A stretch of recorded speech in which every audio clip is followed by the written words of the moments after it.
Olá, pessoal. Dando continuidade ao nosso estudo de metabolismo de carboidratos, nós seguimos a próxima via metabólica, que é a gliconeogênese. Anteriormente, nós discutimos aspectos da glicólise, que consiste no consumo da molécula de glicose para obtenção de energia, né? Lembrando que há um investimento energético inicial na forma de duas moléculas de ATP, e esse investimento é recompensado na fase compensatória através da produção de 4 moléculas de ATP, produção bruta. E a produção líquida consiste, então, em 2 moléculas de ATP. Ainda, a energia também é conservada na forma de 2 transportadores de elétrons, NAD reduzido, que podem servir para gerar mais ATP no terceiro estágio da respiração celular, né, que consiste na cadeia transportadora de elétrons acoplada à fosforilação oxidativa. Essa próxima via metabólica, a gliconeogênese, o que é essa via metabólica, né? Respondendo essa primeira pergunta, ela é uma via metabólica que utiliza precursores não glicídicos para a produção de glicose. Para atender a necessidade de diversos tecidos, dos tecidos extrahepáticos. Então, isso já é um indicativo que é o fígado quem realiza essa via metabólica, e a síntese da glicose se dá para atender a necessidade dos outros órgãos, dos outros tecidos. Essa via ocorre majoritariamente no citosol, entretanto, a primeira reação ela ocorre na matriz mitocondrial. Quando ocorre? Essa é uma pergunta que vocês podem se fazer. Nós já estudamos a glicólise, que é uma via que ocorre em todas as nossas células, entretanto, em algumas células não ocorre em todos os momentos. Nós vimos que nos eritrócitos ocorre, mas no fígado, por exemplo, no estado alimentado, que tem bastante glicose, o fígado consome a glicose como fonte de energia. Entretanto, no estado de jejum, no intervalo entre as refeições, a via glicolítica ela é inibida no fígado. E o que predomina é a gliconeogênese, é uma via que é ativada pelo glucagon, um hormônio liberado no estado de jejum, como a gente vai ver na regulação metabólica, no final desse material. Então, no estado de jejum, quando os níveis de glicose diminuem no plasma sanguíneo, é através de uma série de eventos celulares, essa via é ativada para que ocorra a produção de glicose.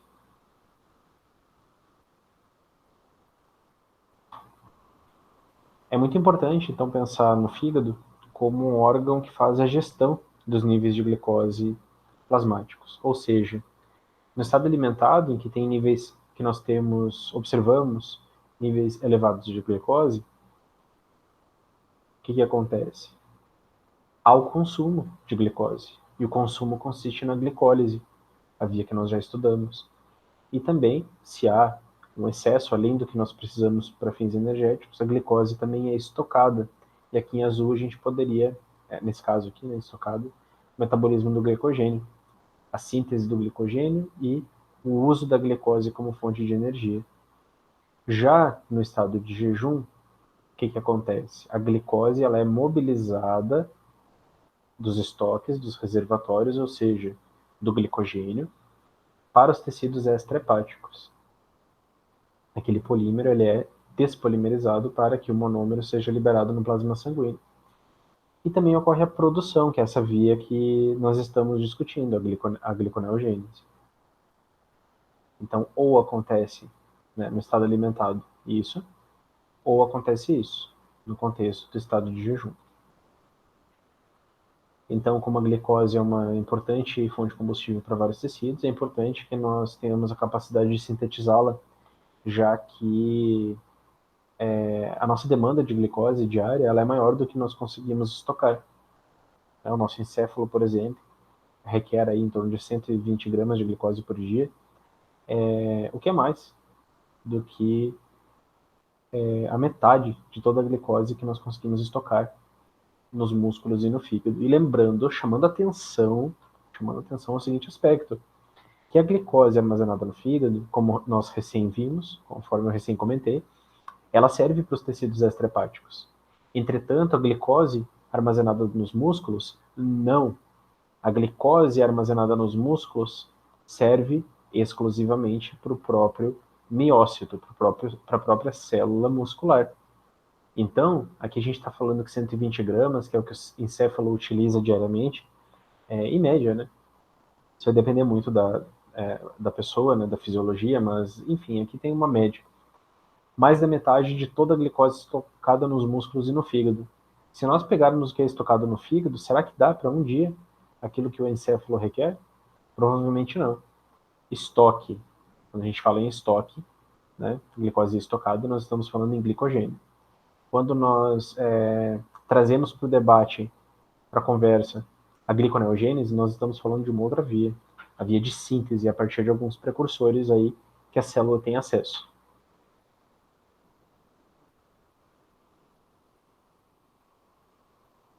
No estado do jejum, então, os níveis de glicogênio nos diversos tecidos, no fígado, nos músculos, é utilizado no fígado para fins de liberar para as células extrahepáticas.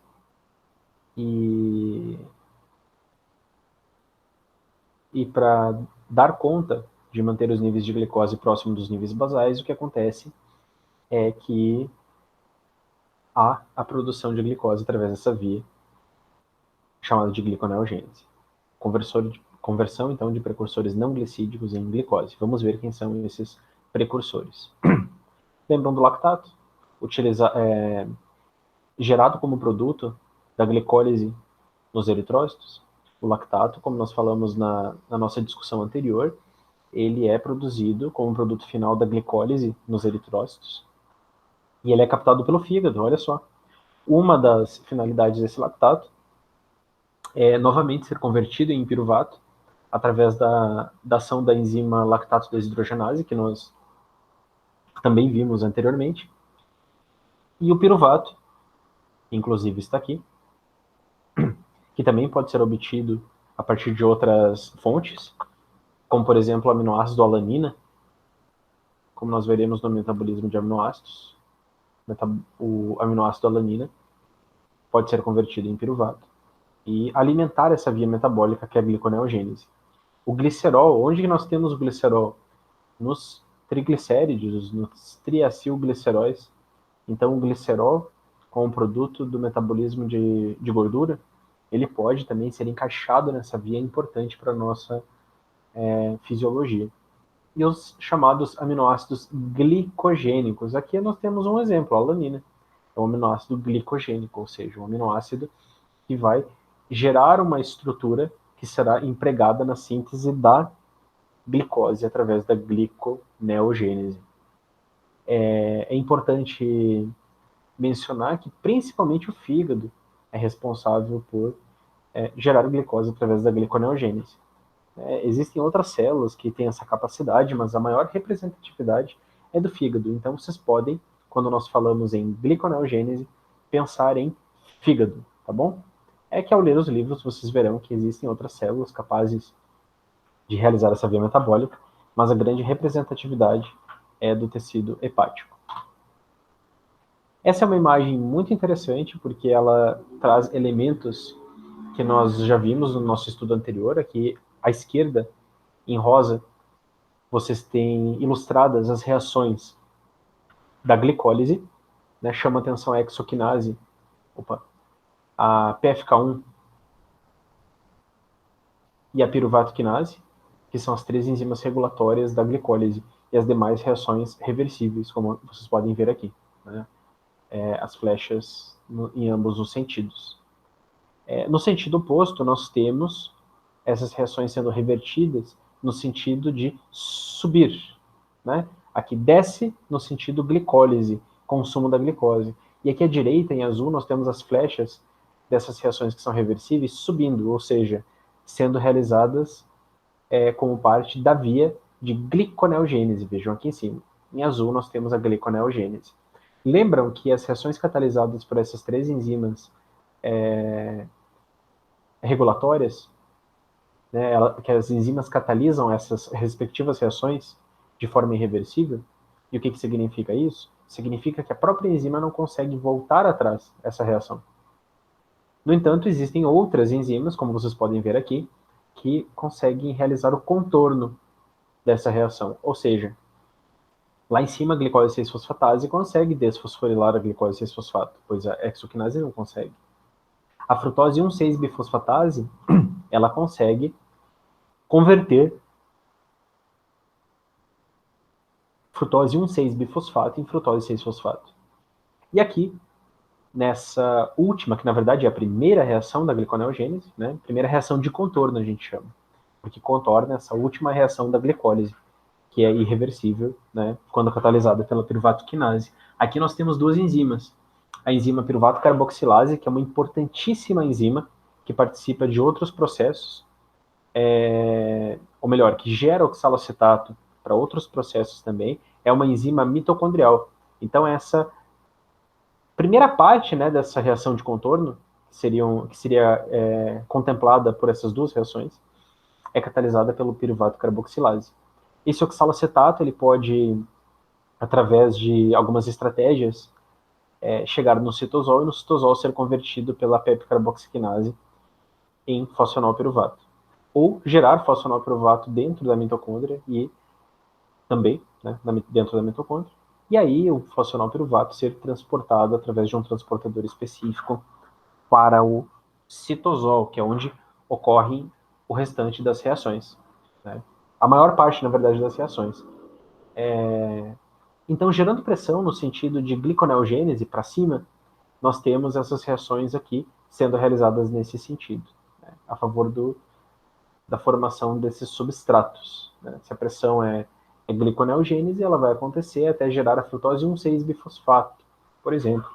A frutose 1,6-bifosfato, ela precisa da enzima frutose 1,6-bifosfatase, ou FBPase 1, FBPase 1, que é como nós vamos chamá-la em muitos momentos. Frutose bifosfatase 1, ou frutose 1,6-bifosfatase 1. Essa enzima é uma enzima regulada pelas cascatas de insulina e glucagon.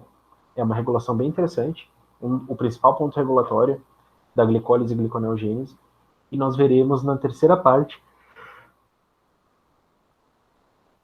dessa nossa aula de carboidratos.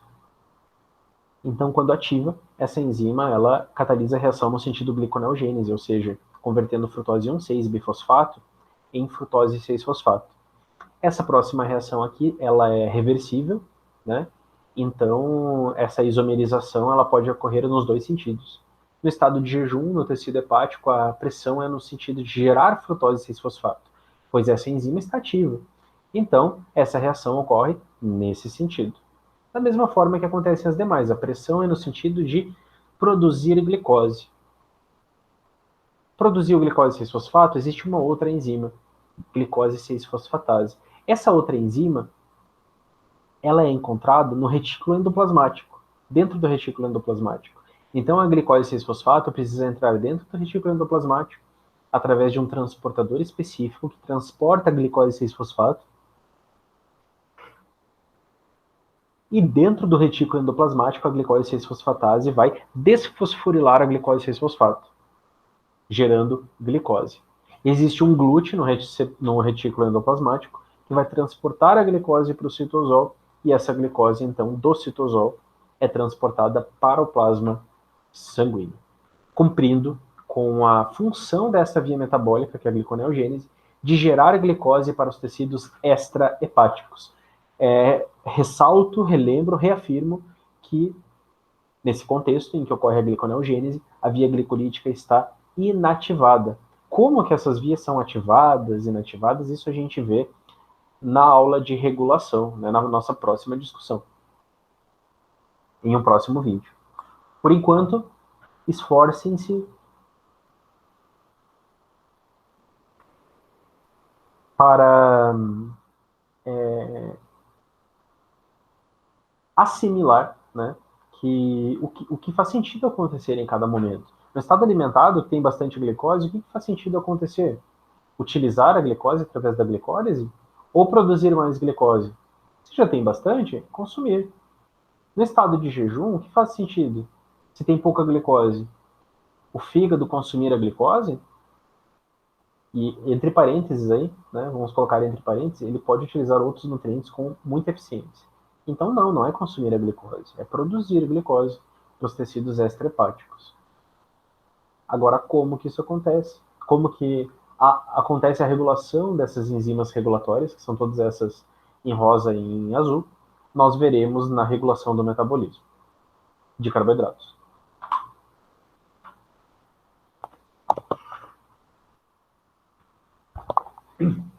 Adiante, metabolismo do glicogênio. Lembram que nós já havíamos estudado, né? Vocês devem ter estudado, se não fizeram comigo, a Bioquímica 1, a estrutura, né, a química da molécula do glicogênio.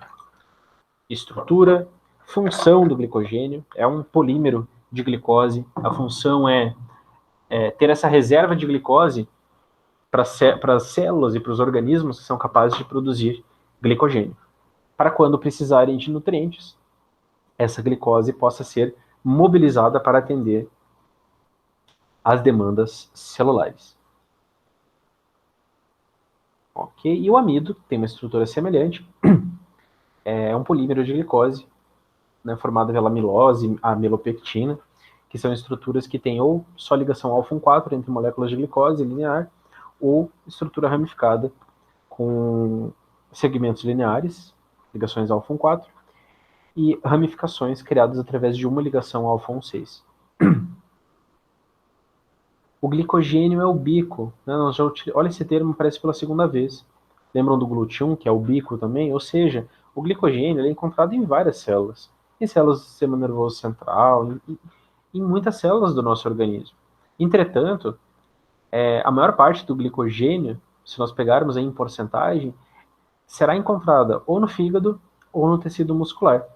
No fígado, porque ele é capaz de estocar muito glicogênio. Vejam só, até 10% da massa do fígado pode ser de glicogênio. Isso é muito.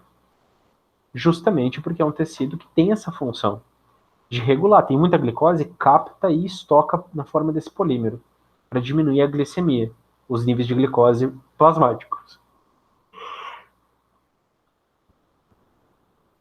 E o tecido muscular, embora armazene em torno de 1 a 2% de sua massa na forma de glicogênio, quando há abundância de glicose,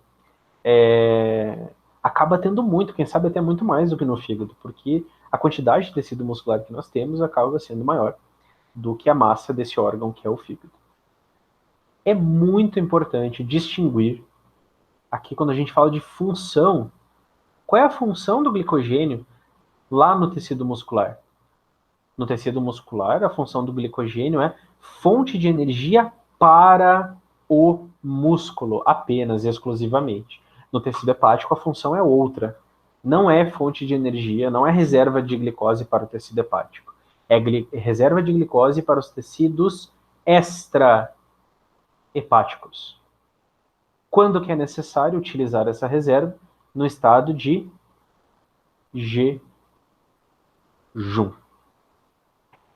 E essa glicose ela é particularmente importante para que células e quais tecidos?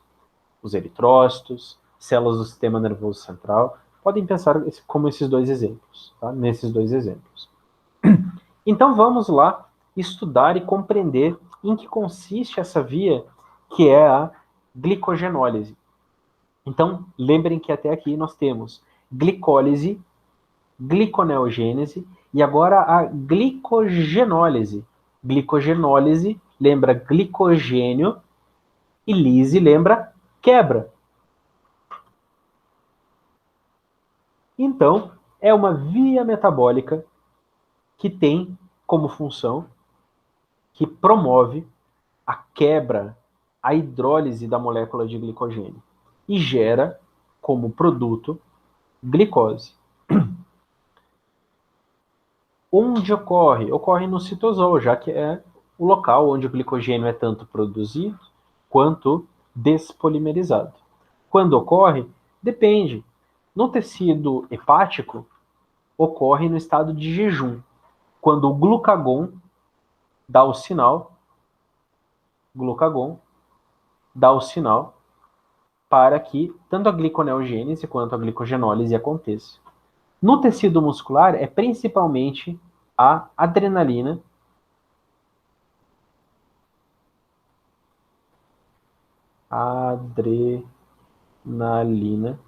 é ruim escrever com mouse. Quando a adrenalina sinaliza, né, em situações de perigo, de alerta, que esse estoque de glicose gere então a glicose para rapidamente produzir energia no tecido muscular e dar conta dessa situação de risco, de perigo, que é o sinal que a adrenalina traz. Então vejam que essa via metabólica, a glicogenólise, ela é mais simples. Né? Essas duas últimas vias são mais simples do que as anteriores que nós estudamos. A glicólise, que nós destinamos aí uma aula inteira para explorar as suas características, e a gliconeogênese, que nós já conseguimos, né, de uma forma mais rápida, analisá-la. Aqui nós temos a glicogênio-fosforilase, a chamada enzima de desramificação, que tem um nome mais complexo, mas o nome enzima de desramificação torna mais simples e é suficiente para compreender a sua função.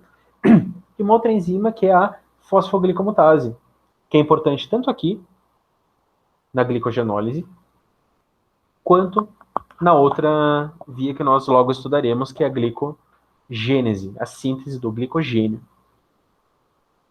Então, tomamos o exemplo da glicogênio-fosforilase. A glicogênio-fosforilase, ela é uma enzima que utiliza um grupo fosfato, vejam aqui, o fosfato inorgânico, ou PO4, para atacar uma ligação glicosídica, vejam aqui, na extremidade não redutora, que é esta, de uma molécula de glicogênio, de amido, uma dextrina, ou seja, substrato da glicogênio fosforilase é essa ligação alfa-4 entre duas moléculas de glicose. E aqui nós temos, em rosa, uma molécula de glicose na extremidade não redutora, pois o carbonanômero está aqui, envolvido na ligação glicosídica. A glicogênio fosforilase, então, utiliza-se de um fosfato do meio para romper essa ligação glicosídica, através de uma reação chamada de fosforólise, porque utiliza o grupo fosfato. Vejam que aqui, como produto, nós temos o quê? À direita, a estrutura do glicogênio, né, ou do amido, etc., remanescente, sem esta molécula de glicose mais. E aqui nós temos também como produto, do lado esquerdo, uma molécula de glicose. Vejam, carbono 6, 5, 4, 3, 2, 1. Glicose 1-fosfato. A glicose 1-fosfato é o produto da atividade da glicogênio fosforilase. Então, a glicogênio fosforilase, ela vai removendo unidades de glicose desse polímero ramificado, que, por exemplo, né, um exemplo é o glicogênio.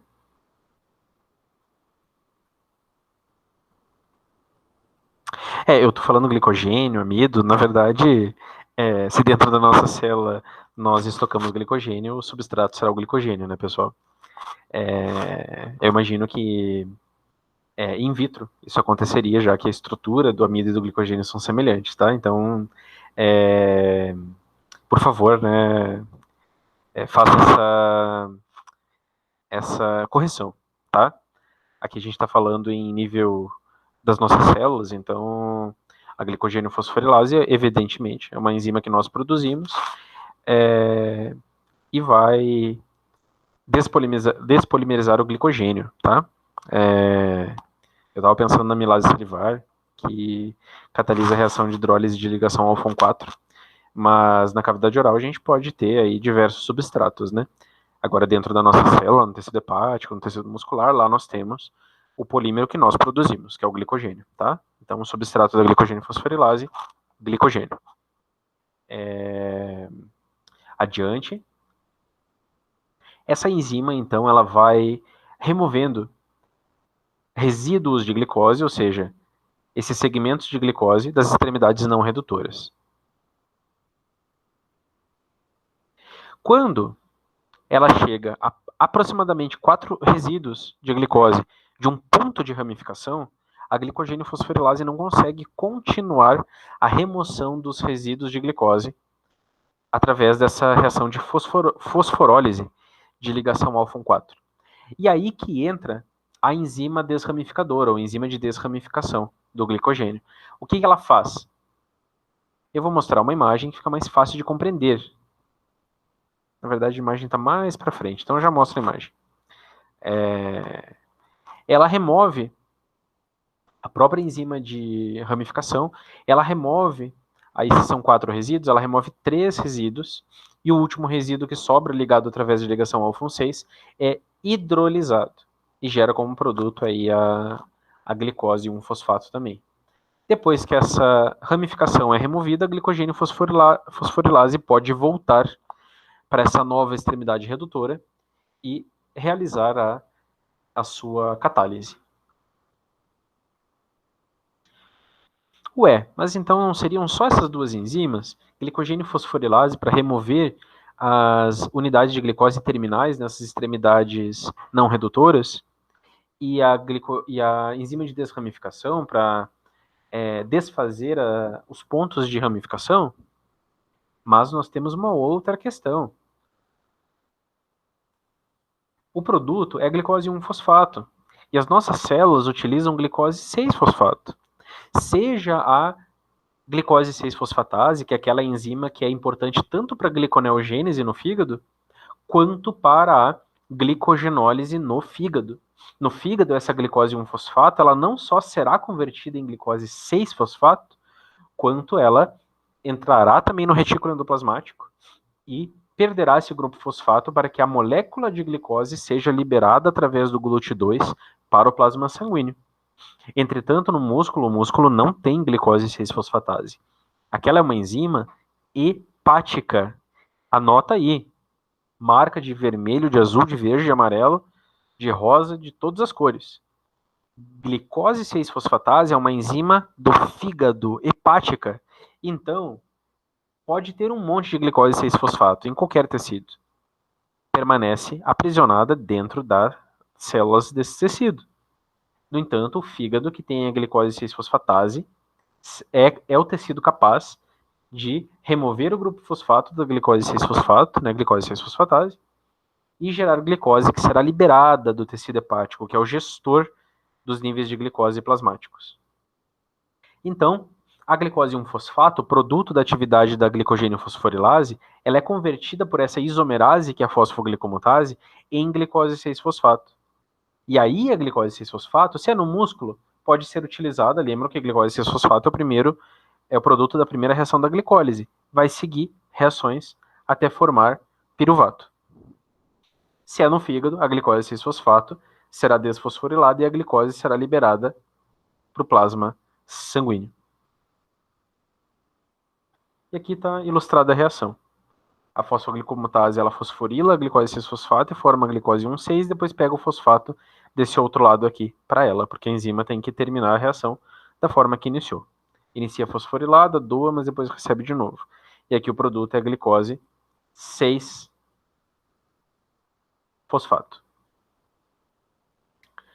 Essa imagem era a imagem que eu queria mostrar para vocês, que fica muito mais claro de entender a atividade da enzima desramificadora e até a atividade da glicogênio fosforilase.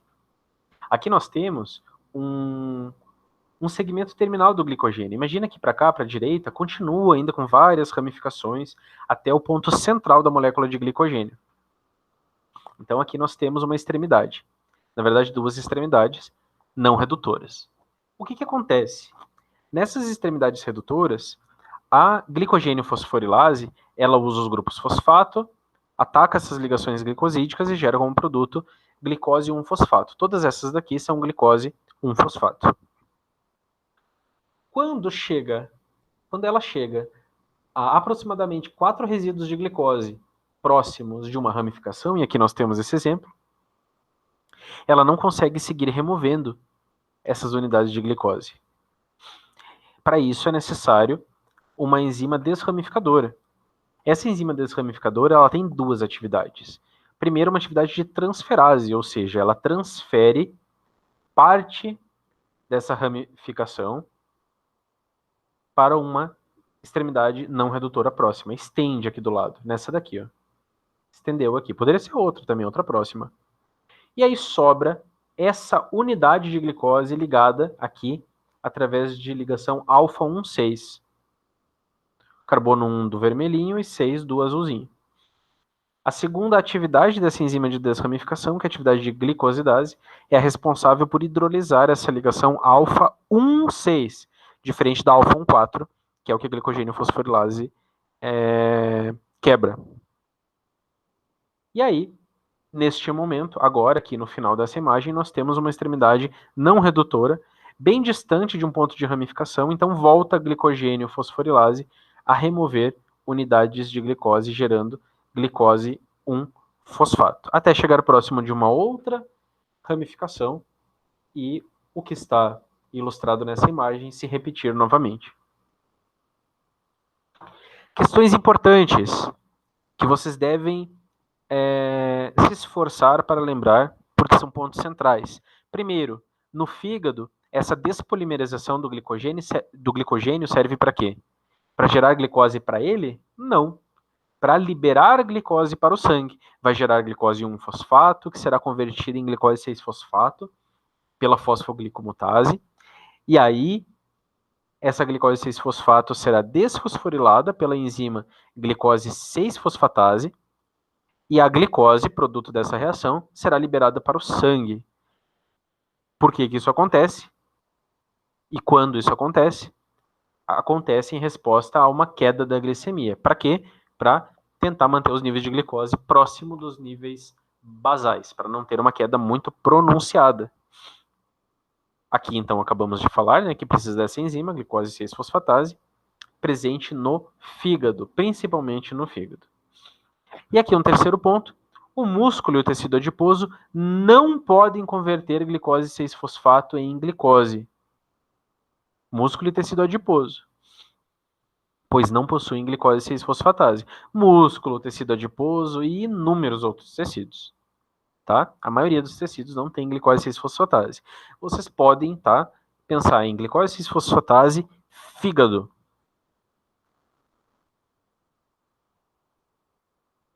Certo, pessoal? Então, estamos quase lá, né? Estou mostrando de uma forma geral para vocês, são vias metabólicas mais simples, que a gente pode analisar de uma forma mais simplificada, tá? Eu quero fazer uma aula mais dinâmica, mais rápida, chamando a atenção, o olhar de vocês para esses pontos principais, centrais.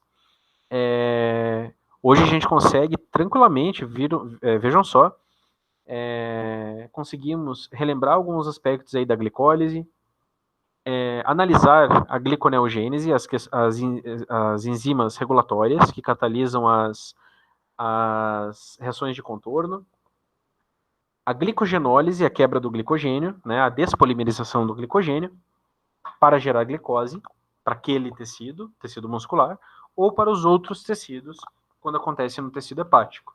E agora, para nós finalizarmos a via final do nosso estudo do metabolismo de carboidratos, que é a glicogênese. Então, vamos lá.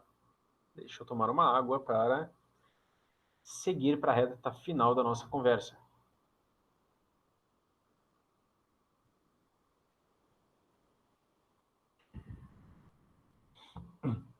Na aula presencial eu tenho as pausas aqui.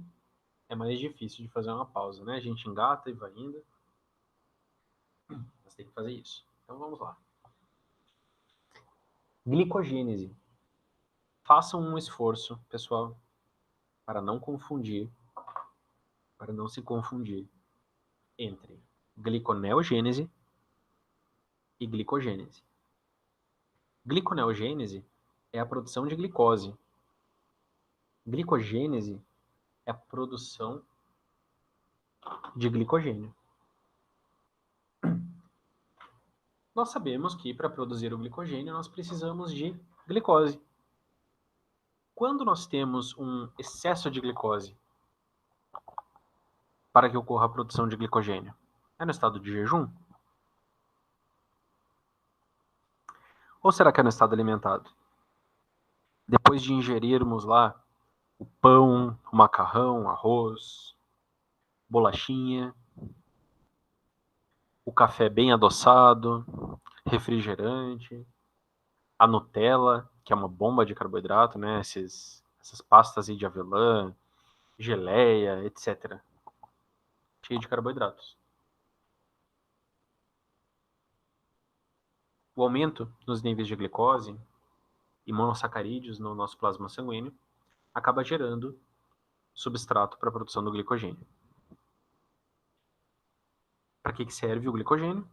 É uma forma de estoque desse monossacarídeo importante para as nossas células, onde ocorre no citosol, quando ocorre nesse momento em que há uma abundância de glicose para as nossas células. Aqui eu listei alguns elementos, nem todos são enzimas, por isso eu não vou dizer que são as enzimas. Aqui nós temos a fosfoglicomutase de novo, a ADP-glicose, que é um metabólito, a glicogênio-sintase, uma enzima de ramificação, sintase para síntese, ramificação, a gente sabe que o glicogênio é uma molécula ramificada, então faz sentido, e a glicogenina, que é o núcleo, que é o cerne do glicogênio, que é o ponto, que é a pedra fundamental para a síntese do glicogênio. Então iniciamos aqui analisando o seguinte aspecto. Vejam o título, UDP-glicose doa glicose para glicogênese. Para que a enzima glicogênio-sintase consiga adicionar unidades de glicose nas extremidades não redutoras, que são as pontas do glicogênio, ela utiliza como substrato não a glicose, nem a glicose 6-fosfato, nem a glicose 1-fosfato, utiliza sim a UDP-glicose. Então, vejamos como que esse processo acontece. Evidentemente, para que ocorra a síntese do glicogênio, primeiro nós precisamos captar a glicose para dentro das nossas células. Sabemos que quando a glicose é captada, ela é convertida em glicose 6-fosfato. E essa glicose 6-fosfato ela tem diferentes caminhos dentro da célula. Pode ser utilizada para a glicólise, pode ser utilizada pela via das pentoses fosfato, importante para o nosso sistema de defesa antioxidante, para a síntese de diversas moléculas, dentre elas lipídios, dentre elas ácidos nucleicos, ou seja, DNA, RNA, etc. E uma outra via é a glicose 6-fosfato, ser utilizada para a síntese do glicogênio. Vejamos como que isso acontece. Primeiro, a glicose 6-fosfato ela é convertida em glicose 1-fosfato. Ah, professor, mas nós acabamos de ver essa enzima fosfoglicomutase, eu achei que ela fosse da glicogenólise. Então, pessoal, essa enzima é uma enzima que tem uma grande versatilidade, ela converte essa reação, ela catalisa essa reação em ambos os sentidos. No estado alimentado, o aumento dos níveis de glicose 6-fosfato gera pressão para que essa enzima converta a glicose 6-fosfato em glicose 1-fosfato, que acaba sendo utilizada para a produção do glicogênio. No estado de jejum, quando o glicogênio é quebrado ou em resposta à adrenalina nos músculos, né, por exemplo, o que ocorre? A glicogênio fosforilase gera bastante glicose 1-fosfato. Então a reação ocorre no outro sentido. A glicose 1 acaba sendo convertida em glicose 6, a pressão é no outro sentido. Depois de gerar glicose 1-fosfato aqui, no estado alimentado, né, em que a glicose é captada, gera glicose 6-fosfato, fosfoglicomutase gera glicose 1-fosfato. Essa glicose 1-fosfato, ela não é utilizada diretamente pela glicogênio-sintase. Ela é primeiramente conjugada a um nucleotídeo.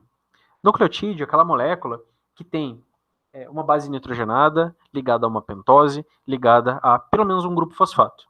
O ATP é um exemplo de nucleotídeo. O ATP tem a base nitrogenada de adenina. Aqui nós temos um outro exemplo de nucleotídeo, que ao invés do A tem o U, que é o UTP. O UTP mais a glicose 1-fosfato são substratos de uma enzima chamada UDP-glicose pirofosfatase. Não precisa nem lembrar o nome dessa enzima. UDP-glicose pirofosfatase, o que ela faz? Ela remove um grupo fosfato do nucleotídeo trifosfato, gera o nucleotídeo difosfato e liga esse nucleotídeo à molécula de glicose. E gera, portanto, a UDP-glicose. A UDP-glicose é o substrato da enzima glicogênio sintase. O UDP-glicose é o substrato da glicogênio sintase. O que ela faz? Ela pega da UDP, remove da UDP, do nucleotídeo UDP, a glicose e transfere essa glicose para uma extremidade não redutora de um glicogênio já pré-formado, que já exista dentro da célula, que está pequenininho, que precisa crescer nesse estado alimentado, em que há bastante glicose disponível. Vejamos aqui nessa imagem, nós temos aqui em cima a UDP-glicose. Aqui a base nitrogenada, uracila, aqui a pentose, aqui 2 grupos fosfato, por isso difosfato, e aqui em cima a glicose, UDP-glicose. A glicogênio sintase, o que ela faz? Ela remove a glicose e liga aqui na extremidade não redutora desse glicogênio pré-formado a molécula de glicose e gera como produto o UDP, que volta a constituir o conjunto de nucleotídeos, de diversos nucleotídeos, que a célula tem. Pode ser convertido de novo em UTP e ser utilizado novamente pela enzima UDP-glicose pirofosfatase para produzir mais UDP-glicose. Então, a glicogênio sintase, ela continua, ela vai, conforme tem o UDP-glicose, adicionando unidades de glicose através das ligações alfa-6, nas regiões lineares.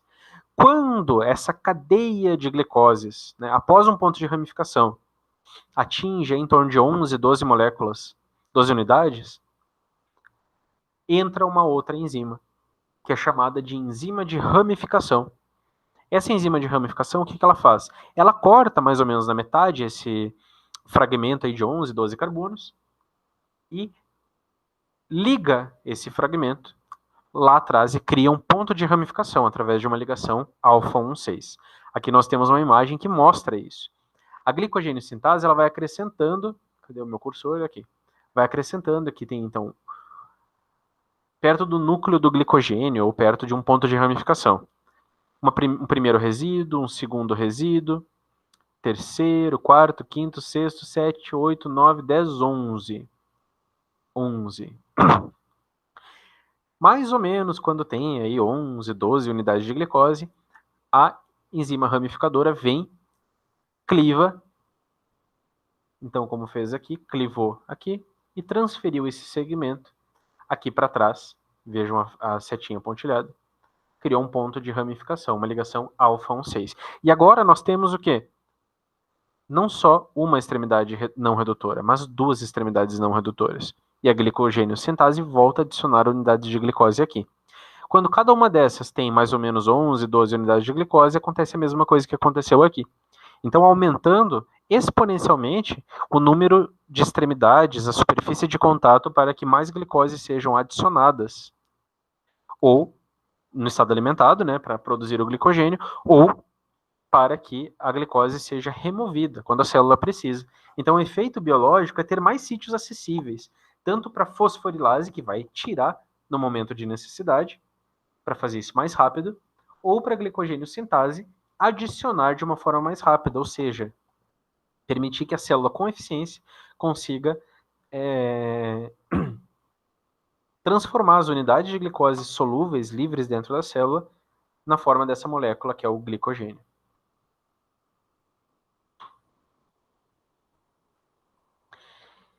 E, finalmente, nós temos a tal da glicogenina. O que é a glicogenina? A glicogenina, ela é uma proteína, ela é o ponto zero da síntese do glicogênio. E ela é uma proteína que tem atividade catalítica, ou seja, ela é uma enzima. E mais uma reviravolta nessa história. A glicogenina não é só uma proteína que é uma enzima, mas ela também é a pedra fundamental em cima da qual, sobre a qual, é produzido o glicogênio. A glicogenina tem um resíduo de tirosina, se não me falta, com uma hidroxila, e essa hidroxila é ligada à primeira molécula de glicose. Ela mesma catalisa essa reação, transferindo também da UDP-glicose para a própria glicogenina. Ela liga nela mesma. E vai fazendo isso, repetindo esse processo, ligando através de ligações alfa-1,4, até não alcançar mais e não conseguir catalisar a ligação de mais unidades de glicose nessa pequena cadeia em formação. Então, aqui em torno de 7 resíduos de glicose. Depois disso, quem dá sequência na extensão dessa cadeia é a própria glicogênio sintase. E aí a gente tem o pontapé inicial para a síntese do glicogênio. Quem continua é a glicogênio sintase. Depois entra a enzima ramificadora, depois volta a glicogênio sintase. Lá fora, né, dessa estrutura está trabalhando a fosfoglicomutase para converter a glicose 6-fosfato em 1-fosfato, que é utilizada como substrato para a produção de UDP-glicose, que é o substrato da glicogênio sintase. Então, é um sistema que funciona em concerto. Aqui nós temos, então, a glicogenina, exatamente um resíduo de tirosina, ou seja, um resíduo de aminoácido da glicogenina, que tem essa hidroxila, recebe a primeira unidade de glicose, doada através de uma UDP-glicose.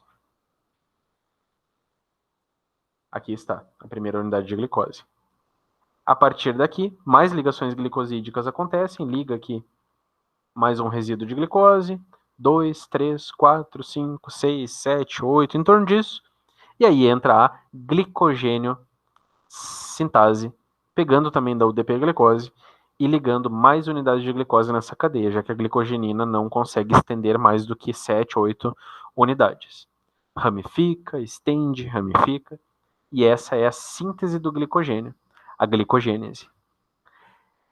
Semana que vem, ou no próximo vídeo, né, nós damos continuidade, adentramos a reta final do metabolismo de glicogênio, que consiste na regulação tanto da glicólise e da gliconeogênese, coordenada, ou seja, inibe uma, ative a outra, e depois, num segundo momento dessa mesma aula, a regulação das vias de síntese e de despolimerização do glicogênio. Certo, pessoal? Então, assistam quantas vezes for necessário essa aula, façam as suas anotações, dá para entender, mas são nomes novos, abordagens que vocês ainda não conheciam. Então, não deixem de fazer o resumo, de postar na forma de atividade, de tirar as dúvidas nas nossas aulas práticas, para que vocês tenham êxito aí na disciplina de Bioquímica Geral e Bucal 2, certo? Então, por hoje é isso. Até mais.